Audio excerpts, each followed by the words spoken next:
हमारे साथ नाइंसाफी हो रही है, उनकी लड़ाई कौन लड़ेगा? इस चीज़ को हमको गौर व फिक्र करने की ज़रूरत है।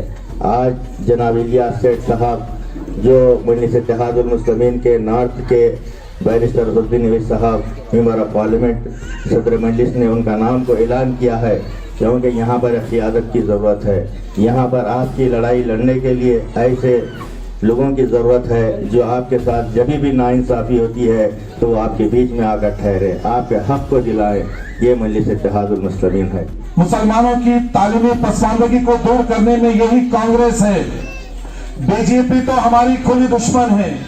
आज सारे हिंदुस्तान के अंदर बीजेपी एक वाहिद ऐसी जमात है जहां हमारे मुसलमानों के पसमानदगी को दूर करे। पसमानदगी का जो इलाका है वो और पसमानदा कर रही है।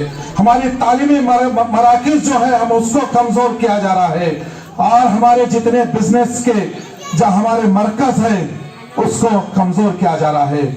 मगर कहां है कांग्रेस के लोग? खामोश रहते हैं। मुल्क की आजादी से लेके आज तक जो दावा करते हैं कि हम मुसलमानों के हमदर्द है, मगर नहीं। मैं आपसे बड़े दावे से कह रहा हूं यहाँ पर कि अगर सबसे ज्यादा मुल्क की आजादी से लेके आज तक जितने फिरका वाराना फसादात में हैं, जितनी हमारी माँ बहनों की असमत रेजी की गई है, जितने हमारे घरों को आग के शोरों में फूका गया है, जितने हमारे तिजारती मराकिज को आग के शोरों में फूका गया है, सिर्फ और सिर्फ कांग्रेस के दौरे हुकूमत में हुआ है। बेशक बीजेपी के दौरे हुकूमत में सबसे बड़ा भयानक फसाद गुजरात का हुआ है। अगर हम तारीख पर नजर डालते हैं तो सबसे बड़ी हमारी अजमत की निशानी जो हमारे आबाजदाद ने बाबरी मस्जिद को जो बनाया था उसको कांग्रेस की हुकूमत ने शुरू किया। इस्लाम के ऊपर जब हमला होता है, शरीयत का हमला होता है, तो पार्लियामेंट में सिवाय बैरिस्टर असदुद्दीन अवैसी साहब के कौन आवाज बुलंद करता है? क्या कोई कांग्रेस का एमपी बात करता है या कोई और सेकुलर कहने वाले बात करते? नहीं करते। आपका दर्द सिर्फ हम लोग को होता है, मजलिस इत्तेहादुल मुस्लिमीन की क़यादत को होता है। निकलिए, एक एक कोर्ट का इस्तेमाल करिए। ये मत देखिए कि कौन है। अब वक्त आ चुका है कि हमको ताकतवर बनना है। वो गया दौर पुराना। आज सारे हिंदुस्तान के मुसलमानों के एक मैसेज जाएगा गुलबर्गा से कि हिंदुस्तान में एक गुलबर्गा एक ऐसा शहर है जहाँ के मुसलमानों ने मजलिस इत्तेहादुल मुस्लिमीन की ताकत में इजाफा किया है, यहाँ से कॉर्पोरेटर्स को मुंतखब किया है। मैं एक मरतबा इल्तिमास करता हूँ तमाम पर्दानशीन मेरी इज्जतदार माँ बहनों से, और जहाँ जहाँ तक आवाज जारी, एक मौका दीजिए यहाँ से। और एक हमारे इलियास सेठ साहब यहाँ मौजूद है, ये नॉर्थ गुलबर्गा के उम्मीदवार है। मैं आप तमाम से इल्तिमास करते हुए मैं गुजारिश करूंगा कि आने वाले पोलिंग के दिन अपने एक वोट का इस्तेमाल करिए। यह ना सोचे कि मेरे एक वोट से क्या होगा। आपका एक वोट मुसलमानों की ताकत में इजाफा करेगा। आपका एक वोट हिंदुस्तान की तारीख को बदलने के लिए यहाँ से क़यादत उठेगी, यहाँ से एक आवाज बुलंद होगी कि शहर गुलबर्गा, चूंकि मैं हमेशा यही नाम से पुकारूंगा गुलबर्गा बोलकर, क्योंकि हमको ये मालूम है ये कौन सा पाक और साफ शहर है, यहाँ पर क्या चीज़ रहती थी। मगर बदकिस्मती ये है कि मैं आते वक्त देख रहा था तो बोर्डों के नाम भी बदल गए। ऐसे कुछ नाम है जो हमारी खुद ज़बान नहीं पलटती है। ऐसे नाम रखने का अगर यही सिलसिला चलता रहेगा तो कल तो इन लोगों का दौर अगर आ जाएगा तो ये लोग ये कहेंगे कि तुम्हारा नाम जाफर हुसैन है, हम तुम्हारा नाम जाफर हुसैन नहीं पुकारेंगे, हम हमारी मर्जी से पुकारेंगे। नौज़ बिल्लाह ये हरगिज़ होने नहीं हम देंगे। क्योंकि मजलिस इत्तेहादुल मुस्लिमीन की ज़रूरत आज गुलबर्गे में किस लिए है, क्यों है, आप भी जानते हैं, बखूबी वाकिफ है।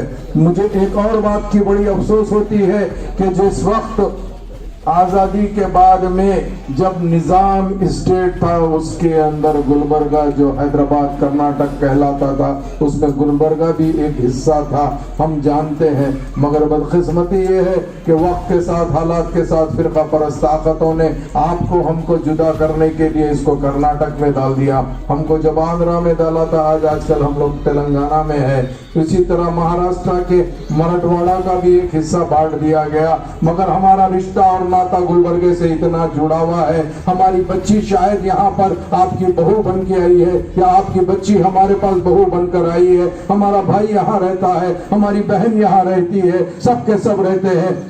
मगर ये जालिम हुकूमत करने वालों को ये ठीक नहीं लगा, इसके लिए वो लोग हमारे को आपको दूरियां पैदा करने के लिए, मगर से मजलिस इत्तेहादुल मुस्लिमीन एक ऐसी सियासी जमात है जो आपकी तकलीफ को न सिर्फ समझती है बल्कि आप जानते हैं पिछले 62-63 साल से मजलिस इत्तेहादुल मुस्लिमीन का जो दोबारा अहिया हुआ, मजलिस इत्तेहादुल मुस्लिमीन ने यही सोचा, फख्र मिल्लत जनाब अब्दुल वाहिद अवैसी साहब की क़यादत के अंदर, उसके बाद सालार मिल्लत जनाब सुल्तान सलाहुद्दीन ओवैसी साहब ने ये सोचा कि हमको सब मिलके रहना है, एक टाइम ऐसा आएगा उस टाइम के अंदर का कर्नाटक का गुलबर्गा क्यों ना हो या बिदर क्यों ना हो, इसके साथ साथ हिंदुस्तान के हर कोने के अंदर मजलिस इत्तेहादुल मुस्लिमीन का हरा परचम लहराएगा। आज वो वक्त आ गया है। मैं वार्ड नंबर 13 की आवाम से अपील करना चाहता हूँ। मैं शहर हैदराबाद से जब निकलने वाला था, मुझे हमारे भाई सलीम साहब और मुबीन साहब ने कहा कि मेरा साहब आपको जुमेरात को गुलबर्गा आना है।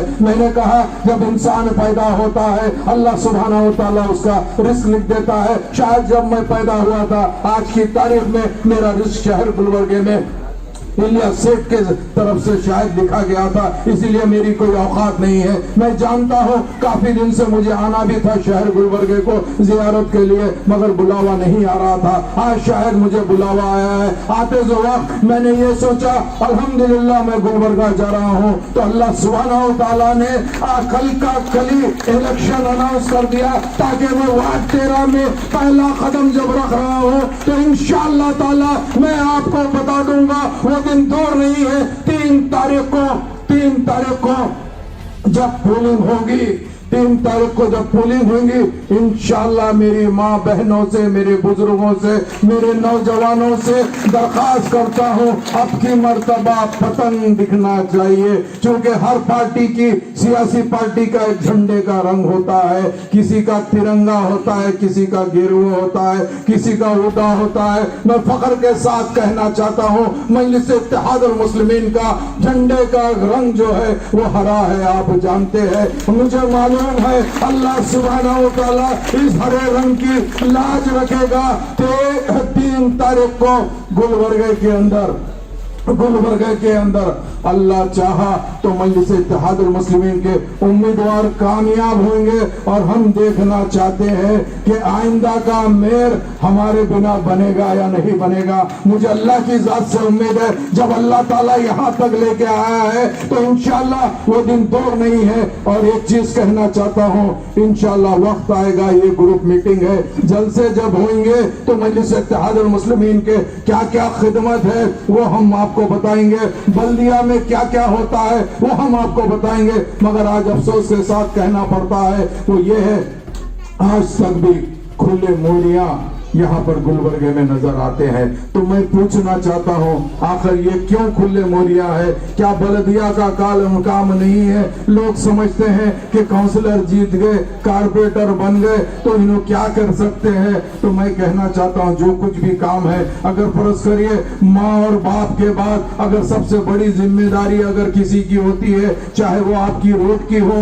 लाइट की हो, या मोरी की हो, या पानी की हो, तो वो बल्दिया की इसीलिए होती है। जब हम पैदा होते हैं तो हमारा बर्थ सर्टिफिकेट बल्दिया देती है, जब हम दुनिया से रुखसत होते हैं तो वो टाइम पे हमारा डेथ सर्टिफिकेट बल्दिया देती है। जब तुम हमारी पैदाइश से लेके मौत तक अगर तुम सर्टिफिकेट दे सकते हो तो क्या हमारी गलियों के अंदर तुम हमारे को ड्रेनेज सिस्टम नहीं दे सकते? क्या हमारी गलियों के अंदर तुम रोड नहीं दे सकते क्या? अरे हम यही सवाल पूछने के लिए आ रहे हैं। तो आज लोगों को मिर्ची लग रही है, लोग समझ रहे हैं कि ये लोग आ जाएंगे तो आखिर क्या कर लेंगे, मगर अल्लाह का करम है कि ये स्टेज के ऊपर 2 मिर्चियां रहते हैं, एक हमारे सेठ भी है, एक रहीम मिर्ची भी है, उन्होंने भी अल्हम्दुलिल्लाह बेफिक्र रहो। जब ये 2 शेर जब निकलेंगे ना उसके बाद देखना, अल्लाह ने चाहा तो गुलबर्गे की